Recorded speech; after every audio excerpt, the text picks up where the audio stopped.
ঐক্যবদ্ধভাবে জুলাই ঘোষণাপত্র তৈরি করতে না পারলে ব্যাহত হবে উদ্দেশ্য। সর্বদলীয় সংলাপে প্রধান উপদেষ্টা। আমরা একতাবদ্ধভাবে আছি এবং কিভাবে সেই একতাকে মানুষের সামনে প্রকাশ করব, এই 5ই অগাস্টকে রিক্রিয়েট করব, সেটি এখন আলাপের বিষয়বস্তু হবে। ঘোষণাপত্র নিয়ে একমত সব রাজনৈতিক দল, জানালেন আইন উপদেষ্টা। ঐক্যে যেন ফাটল না ধরে পরামর্শ বিএনপির। সব মৌলিক কাঠামো অন্তর্ভুক্তি চায় জামাত।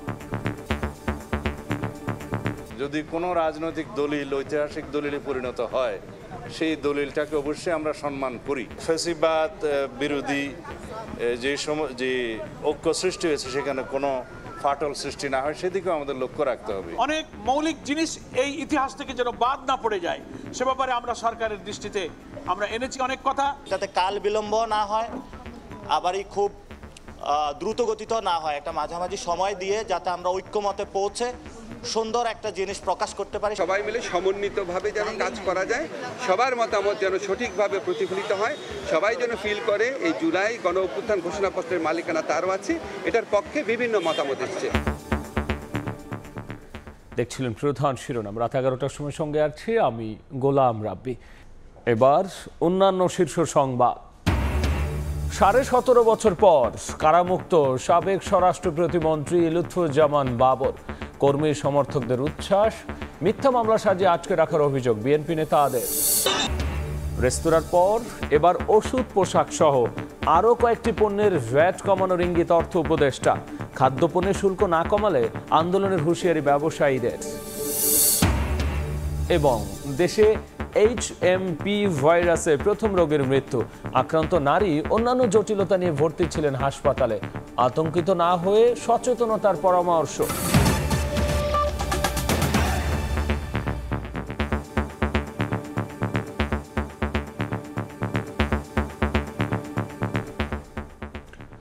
সবার মতামতের ভিত্তিতে জুলাই ঘোষণাপত্র প্রকাশ করতে চান প্রধান উপদেষ্টা ডক্টর মোহাম্মদ ইউনূস।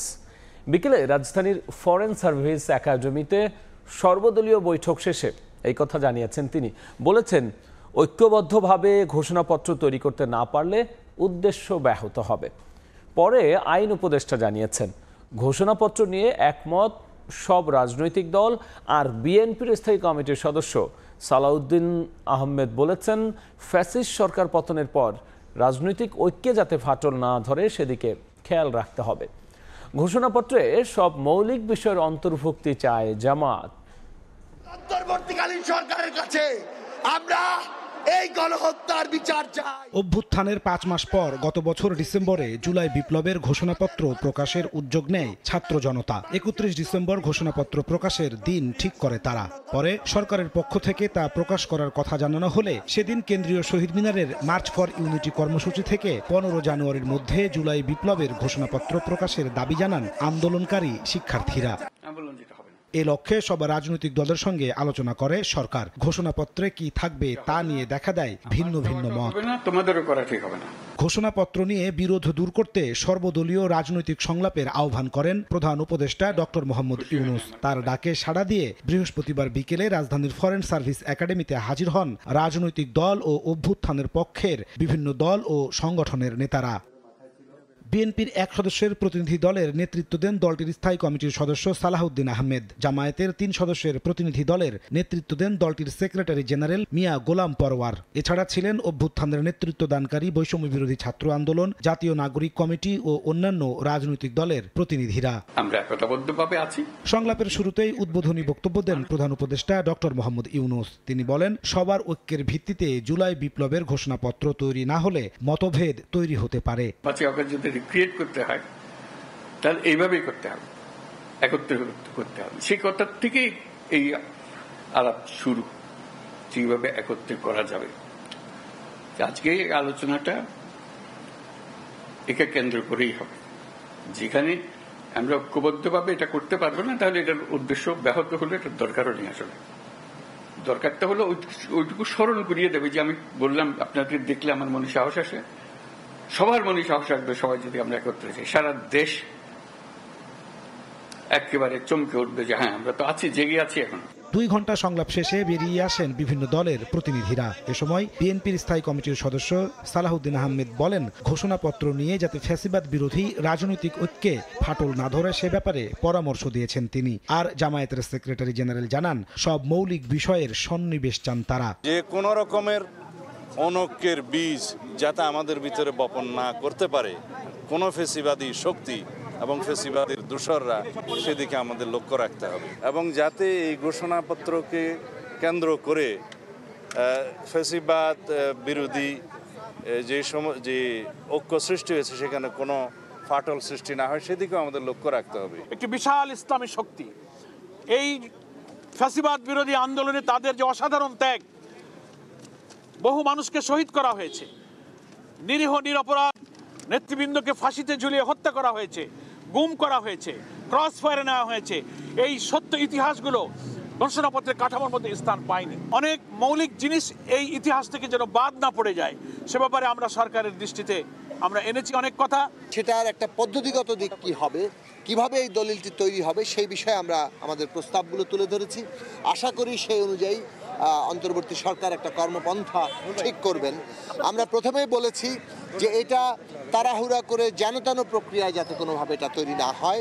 জুলাই অভ্যুত্থানের সামনের সারিতে থাকা বৈষম্য বিরোধী ছাত্র আন্দোলন ও জাতীয় নাগরিক কমিটির নেতারা বলেন, আলোচনা ফলপ্রসূ হয়েছে, যাতে দ্রুত ঘোষণাপত্র প্রকাশ করা হয় সেই আহ্বান তাদের। আমরা আশাবাদী অবিলম্বেই আমরা একটি ঐক্যমত্যে পৌঁছে জুলাই ঘোষণাপত্র, জুলাই গণঅভ্যুত্থানের জনগণের আকাঙ্ক্ষাকে জনগণের সামনে উপস্থাপন করতে পারবো। স্পেসিফিক কোনো ডেডলাইন হয় নাই, তবে এটাতে সবাই সম্মত হয়েছে অনেক বেশি দেরিও নয়, আবারই খুব তাড়াতাড়িও নয়, খুব দ্রুত সময়ের মধ্যেই সবার পর্যবেক্ষণ নিয়ে এটা প্রকাশ করা হবে।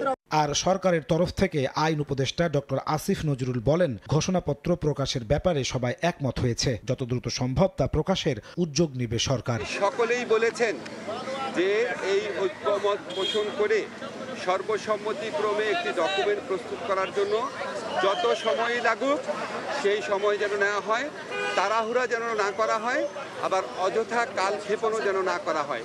অন্যান্য রাজনৈতিক দলগুলো ঐক্যের ব্যাপারে জোর দিয়ে বলেন, ঘোষণাপত্রকে কেন্দ্র করে যেন কেউ ষড়যন্ত্র করতে না পারে সেজন্য সবাইকে সজাগ থাকতে হবে। সেটি বহালের দাবিতে আন্দোলন শুরু করে।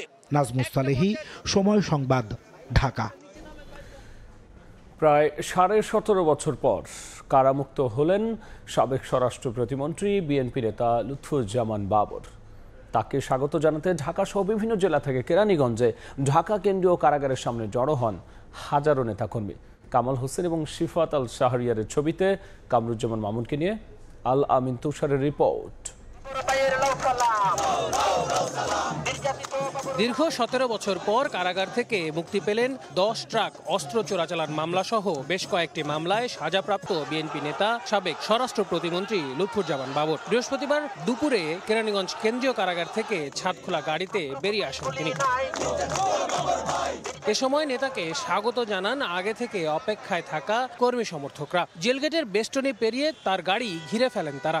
আল্লাহর বহুত দয়া যে আমরা এখন মুক্তি লাভ করতেছি এবং আমরা যেন সবাই ভালো থাকি। ওনার এই মুক্তির আগমনকে স্বাগতম জানানোর জন্য আমাদের এই লাখো লাখো মানুষের ঢল। বিএনপি নেতা বাবরের মুক্তির খবরে এদিন সকাল থেকেই কারাগারের মূল ফটকের সামনে জড়ো হন হাজারো নেতাকর্মী। স্লোগানে মাতিয়ে রাখেন পুরো এলাকা। বিএনপিকে কোণঠাসা করতেই শেখ হাসিনা সরকার বাবরের নামে মিথ্যা মামলা সাজিয়েছিল বলে অভিযোগ নেতাকর্মীদের। বেসিস সরকারের মিথ্যা মামলায় ফরমাসি রায়ে 18টি বছর উনি জেল কেটেছেন। আজকে তিনি সুবিচার পেয়েছেন। এই নির্যাতনের উল্টা বিচার এই বেসিস সরকার শেখ হাসিনার এই বাংলার মাটিতে তাকেও কারাগারে যেতে হবে। স্বৈরাচারী সরকার, বুট চুর সরকার, কম্বল চুর সরকার, ওই সরকার বিনা দোষে বাবর ভাইকে 17টি বছর কারাগারে রেখেছে। মুক্তির পর বিএনপি প্রতিষ্ঠাতা সাবেক রাষ্ট্রপতি জিয়াউর রহমানের সমাধিতে দলের সিনিয়র নেতাদের সঙ্গে নিয়ে শ্রদ্ধা নিবেদন করেন লুৎফুজ্জামান বাবর। এ সময় দলটির স্থায়ী কমিটির সদস্য নজরুল ইসলাম খান অভিযোগ করেন, রাজনৈতিক প্রতিহিংসার কারণে বাবরকে 17 বছর কারাবন্দী থাকতে হয়েছে। তাকে মিথ্যা অভিযোগে অন্যায়ভাবে রাজনৈতিক প্রতিহিংসার বশবর্তী হয়ে কারাগারে আবদ্ধ রাখা হয়েছে। লুৎফুজ্জামান বাবরের মতো ভবিষ্যতে যাতে কেউ এভাবে ক্ষতিগ্রস্ত না হয় সেটা নিশ্চিত করার জন্য একটা গণতান্ত্রিক মানবিক বাংলাদেশ গড়তে চাই। 2007 সালের 28শে মে গ্রেফতার হন লুৎফুজ্জামান বাবর। বেশ কয়েকটি মামলায় সাজাও হয় তার। আল আমিন তুষার, সময় সংবাদ, ঢাকা। 15.5 বছরে বাংলাদেশ থেকে 26 লাখ কোটি টাকা চুরি করে বিদেশে পাঠিয়েছেন বিগত সরকার। এই টাকা দেশে ফিরিয়ে এনে জনগণের কল্যাণে কাজে লাগানোর আহ্বান জানিয়েছেন জামায়াতের আমির ডাক্তার শফিকুর রহমান। সকালে মাগুরা শহরের নোমানী উদ্যানে জেলা জামায়াতের কর্মী হিসেবে প্রধান অতিথির বক্তব্য দেন শফিকুর রহমান। দীর্ঘদিন পর প্রকাশ্য সমাবেশের ঢল নামে হাজারো নেতাকর্মীদের। আশপাশের জেলা থেকেও অংশ নেন অনেকে। এ সময় জামাতের নেতৃত্বে আগামীতে সাম্যের বাংলাদেশ গঠন করা হবে বলে আশ্বাস দেন জামায়াতের আমির। কেউ যখন সরকারের ভালো বাংলাদেশের গত 15.5 বছরে 26 লক্ষ কোটি টাকা বাংলাদেশ থেকে তারা চুরি করে বিদেশে পাচার করেছে। এই সব টাকা জাল ফেলে তন্ন তন্ন করে খুঁজে বাংলাদেশে ফেরত আনতে হবে। আহত পঙ্গু ভাই বোনদেরকে কথা দিচ্ছি, তোমাদের স্বপ্নের সেই সাম্যের বাংলাদেশ গড়ার জন্য আমরা অঙ্গীকারবদ্ধ। এতে যদি আরো বছর লাগে অপেক্ষা করতে রাজি আছি, কিন্তু লড়াই ছেড়ে দেব না। যারা ভোটের জন্য আওয়ামী লীগকে পুনর্বাসন করতে চান তারা জাতীয় স্বার্থ ত্যাগ করে বেইমানি করছেন বলে মন্তব্য করেছেন বৈষম্য বিরোধী ছাত্র আন্দোলনের কেন্দ্রীয় আহ্বায়ক হাসনাত আব্দুল্লাহ। দুপুরে কুমিল্লার দেবিদ্বারে আলেম ওলামাদের সঙ্গে মতবিনিময় সভায় তিনি একথা বলেন। যারা ভোটের জন্য আওয়ামী লীগ পুনর্বাসনের জন্য যারা এখন তৎপরতা দেখাচ্ছেন, এটা জাতীয় স্বার্থের জন্য, আপনারা জাতীয় স্বার্থের সাথে আপনারা বেইমানি করছেন। আওয়ামী লীগের পুনর্বাসনের প্রশ্ন না এনে বরং আওয়ামী লীগ যে এত বছর নির্যাতন করেছে, অত্যাচার করেছে, সেটির বিচারের জন্য আপনারা আওয়াজ তুলুন। আল্লাহর কসম করে বলছি, আপনারা যদি বিচারের জন্য আওয়াজ তুলেন, আমরা আপনাদের জন্য প্রয়োজনে আবার রাস্তার মধ্যে আমরা নামবো। রেস্তোরাঁর খাবারে আগের মতোই 5% ভ্যাট পুনর্বহাল করেছে জাতীয় রাজস্ব বোর্ড এনবিআর। এদিকে প্রক্রিয়াজাত খাদ্যপণ্যে বর্ধিত ভ্যাট ও সম্পূরক শুল্ক আগামী 7 দিনের মধ্যে প্রত্যাহার না করলে কঠোর কর্মসূচির হুঁশিয়ারি বাংলাদেশ কৃষি প্রক্রিয়াজাত খাতের ব্যবসায়ীদের সংগঠন বাপা। এমন দাবির মধ্যেই ওষুধ, পোশাক সহ বেশ কয়েকটি পণ্যের ভ্যাট পুনর্বিবেচনা করার কথা জানিয়েছেন অর্থ উপদেষ্টা।